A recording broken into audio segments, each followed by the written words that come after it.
বরিশাল সদরে মব সৃষ্টি করে ব্যবসায়ীকে মারধরের পর চেক ও স্ট্যাম্পে স্বাক্ষর নেয়ার মামলায় দুইজনকে গ্রেপ্তার করেছে পুলিশ। দুপুরে নগরীর টপ 10 এলাকা থেকে মুস্তাফিজুর রহমান লিটু এবং আবুল কালাম আজাদকে গ্রেপ্তার করা হয়।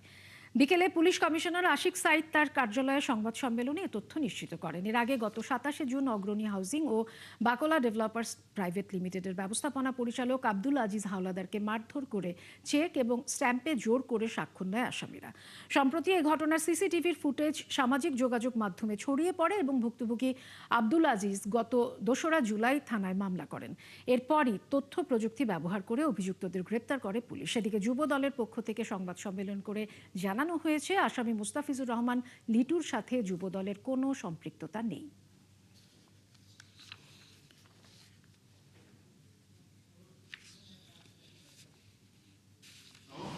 আমরা মোবাইল লোকেশন ট্র্যাক করি। আমরা আনুমানিক 2 ঘন্টার সময় বরিশাল মহানগরীর টপ 10 এলাকা থেকে এই জামিনীয় আসামি মুস্তাফিজুর রহমান লিটু